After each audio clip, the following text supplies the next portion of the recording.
नमस्कार, मैं हूं पुण्य प्रसून वाजपेयी। विशेष में बात आज डोभाल की, डोकलाम की या तनातनी की। जी, क्योंकि भारत और चीन पिछले कई दिनों से डोकलाम में तनातनी की स्थिति में है। चीन लगातार दबाव का खेल खेल रहा है, लेकिन भारत सरकार के अडिग रवैये को देखते हुए चीन ने भी अब नरमी दिखाई है। चीन के दौरे पर गए राष्ट्रीय सुरक्षा सलाहकार अजीत डोभाल से उनके चीनी समकक्ष यांग जीची ने मुलाकात भी की और द्विपक्षीय बातचीत भी की।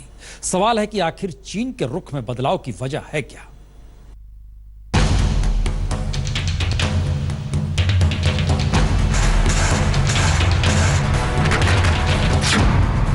ड्रैगन की फुफकार ठंडी पड़ गई। 中国人民解放军建军90年的历史。 टेढ़ा चीन ऐसे कैसे सीधा हो गया?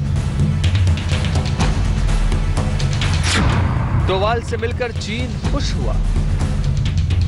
सवाल वाकई में टेढ़ा है कि जो डोकलाम मुद्दे पर चीन पिछले महीने भर से भारत को टाइम टेबल बनाकर धमकियां दे रहा था, जो चीन भारत को बार बार 1962 की याद दिला रहा था, जो चीन हमारे एनएसए अजीत डोभाल के बीजिंग दौरे से पहले ही मुलाकात और बातचीत न करने की घुड़कियां दे रहा था, उसके सुर और चाल अचानक इतने कैसे बदल गए?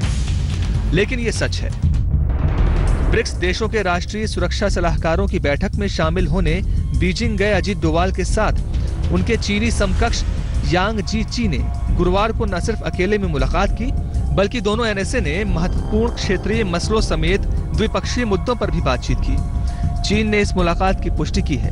ब्रिक्स देशों के एनएसए की बैठक शुक्रवार को होनी है।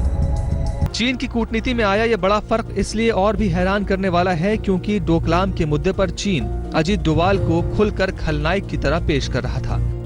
डोभाल के दौरे से ऐन पहले चीन के सरकारी अखबार ग्लोबल टाइम्स ने लिखा था, अजीत डोभाल के दौरे से भी चीन डोकलाम में नहीं झुकेगा। इस दौरे से भारत बड़ी उम्मीदें न रखे क्योंकि डोकलाम में जो तनातनी बनी है वो प्लानिंग अजीत डोभाल की है। बीजिंग इस बात को लेकर दृढ़ है कि भारत के चीनी क्षेत्र से वापसी ही पहली शर्त है और दोनों पक्षों के बीच किसी भी सार्थक वार्ता का आधार है। इस मुद्दे पर डोभाल के साथ कोई बातचीत नहीं होगी। 强烈要求另方立即将越界的边防人员撤回边界线的印方一侧，这是我们解决事态的前提和基础。边境地区的和平安宁事关地区的和平稳定，符合中印两国和两国人民的根本利益。 ऐसे तेवरों के साथ डोभाल का स्वागत करने वाले चीन की ऐठन यकायक कैसे ढीली पड़ गई? ये अंतर्राष्ट्रीय राजनीति और कूटनीति का वो सवाल है जिसका जवाब भारत के लिए बेहद अहम है। लेकिन बात बस इतनी सी नहीं है। डोकलाम को लेकर भारत विरोधी रिपोर्टिंग में मशगूल चीन का सरकारी मीडिया अचानक से प्रधानमंत्री मोदी का भी मुरीद हो गया। मोदी के विकास और विदेश नीति में चीनी मीडिया को अचानक से बड़ी उम्मीदें नजर आने लगी हैं। चीन की सरकारी समाचार एजेंसी शिन्हुआ ने एक बयान जारी किया है जिसमें कहा गया है कि पीएम नरेंद्र मोदी के नेतृत्व में भारत ने एक सक्रिय विदेश नीति को अपनाया है, विदेशी निवेश नीति में सुधार किया है और अंतर्राष्ट्रीय बाजारों में जाने के लिए घरेलू उद्यमों को प्रोत्साहित किया गया है। भारत सक्रिय रूप से विदेशी निवेश को आकर्षित कर रहा है। उसने अनुकूल निवेश वातावरण बनाया है और पिछले 2 सालों से दुनिया में प्रत्यक्ष विदेशी निवेश के लिए सबसे बड़ा स्थान रहा है। कूटनीति की दुनिया में धमकी और प्यार दोनों का अहम रोल माना जाता है। जानकारों के मुताबिक चीन की ये बदली चाल उसी कूटनीतिक सोच का हिस्सा हो सकती है। वैसे पीएम मोदी के सबसे भरोसेमंद अजीत डोभाल चीन के साथ सीमा विवाद की एक परत से वाकिफ हैं। इसीलिए चीन की हर चाल उनके सामने फेल ही होगी। शायद ये भी एक वजह रही है। बात को बेमतलब भड़काने के बजाय चीन अब बातचीत कर मसले को सीधे सुलझाने के मूड में आ गया है। बीजिंग से अनंत कृष्णन के साथ आज तक ब्यूरो। कह सकते हैं दक्षिणी चीन सागर में मनमानी करने वाला चीन अब भारत के साथ संबंध सुधारने के लिए इसी दक्षिणी चीन सागर का हवाला दे रहा है और भारत के साथ विवाद को पश्चिमी देशों की साजिश का नतीजा बता रहा है।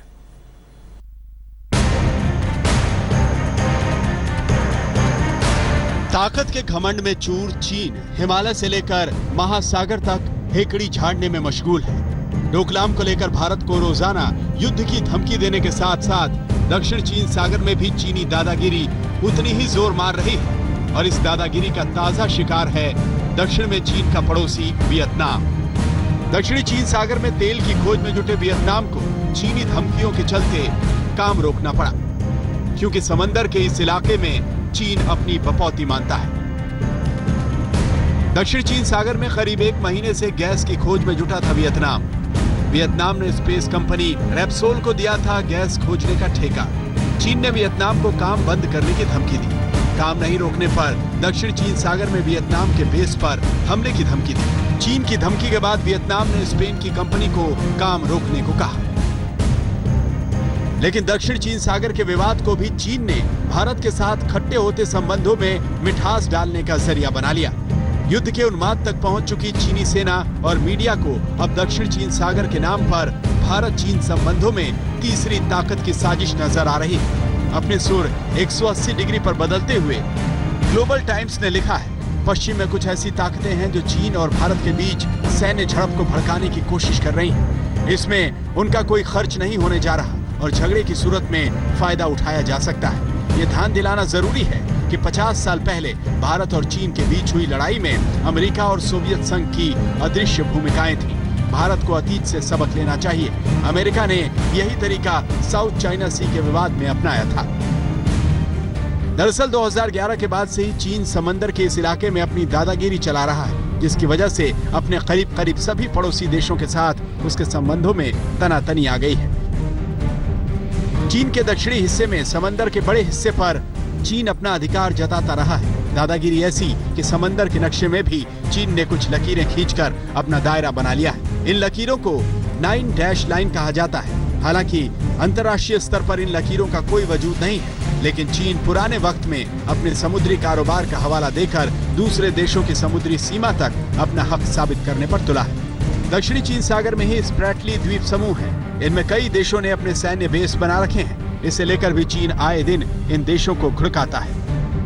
2012 में चीन ने फिलीपींस के कब्जे वाले एक द्वीप पर कब्जा कर लिया था। फिलीपींस ने इसके खिलाफ अंतर्राष्ट्रीय कोर्ट में अपील की थी। 2016 में अंतर्राष्ट्रीय कोर्ट ने चीन के खिलाफ फैसला दिया, जिसे मानने से चीन ने इनकार कर दिया था।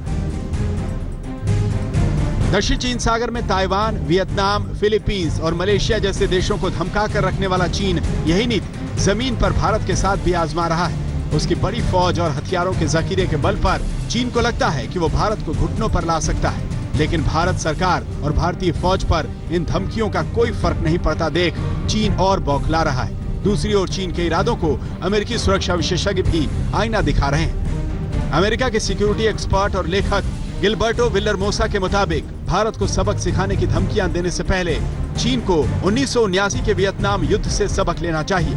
परमाणु शक्ति संपन्न भारत से उलझने से चीन मुश्किल में पड़ सकता है। अपनी सेना को पहाड़ से भी ज्यादा अडिग और मजबूत बताने वाला चीन NSA अजीत डोभाल के दौरे से ठीक पहले सीमा विवाद और युद्ध के हालात को पश्चिमी देशों की साजिश बताने में लगा है। तो इसके पीछे जंग के हालात में होने वाले खुद के नुकसान की भी बड़ी चिंता है, जो चीन को अब सताने लगी है। आज तक ब्यूरो सवाल बहुत तेरे हैं, क्योंकि जिस तरीके से भारत, भूटान और चीन की सीमा जहां लगती है, वहां पर जो हो रहा है, जो हो रहा था और जो आने वाले वक्त की आहट दे रहा था, उसमें चीन नरम क्यों है? चीन के नरम पड़े इन तेवरों के बीच यकीन करना वाकई मुश्किल है कि कुछ दिनों पहले चीनी फौज ने तिब्बत सीमा के नजदीक अपनी तमाम एडवांस आर्टिलरी जमा करके युद्ध अभ्यास किया। यह अभ्यास भारत को धमकाने के इरादे से किया गया, और देखिए चीन के उस युद्धाभ्यास की झलकियां।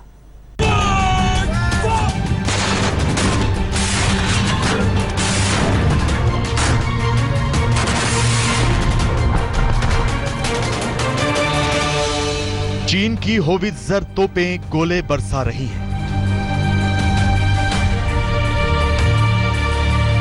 चीन की एंटी टैंक गाइडेड मिसाइलें बंकर उड़ा रही हैं। चीन के एयर डिफेंस सिस्टम दुश्मन के एयरक्राफ्ट को ट्रैक करके हवा में उसे तबाह कर रहे हैं।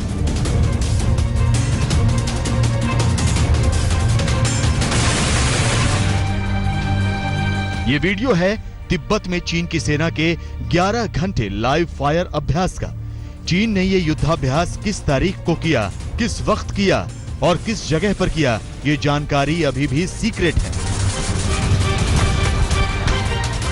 डोकलाम में भारत और चीन के बीच जारी तनातनी के बीच तिब्बत में चीन की सेना ने ये मिलिट्री एक्सरसाइज की है, जो भारत में अरुणाचल प्रदेश के बेहद नजदीक है।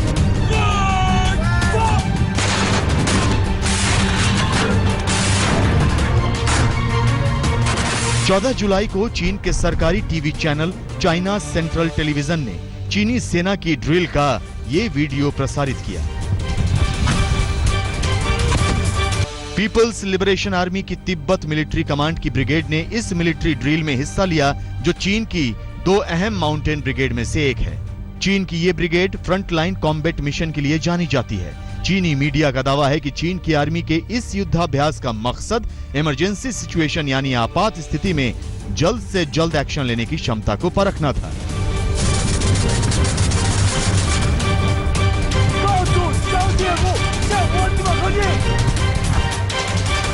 मेरे को तो लगता है ये हिंदुस्तान के ऊपर दबाव बनाने की कोशिश है। वीडियो कब का है कोई नहीं जानता, आज का है। हर देश, हम भी हर साल उस एरिया में एक्सरसाइज करते हैं, पूरे तिब्बत बॉर्डर के ऊपर। कुछ ही दिन पहले चीन की सेना ने अज्ञात जगह पर एक और मिलिट्री ड्रिल की थी, जिसमें चीनी सेना के अत्याधुनिक युद्धक टैंकों को टेस्ट किया गया था। बीजिंग में अनंत कृष्णन के साथ जितेंद्र बहादुर सिंह, दिल्ली आज तक।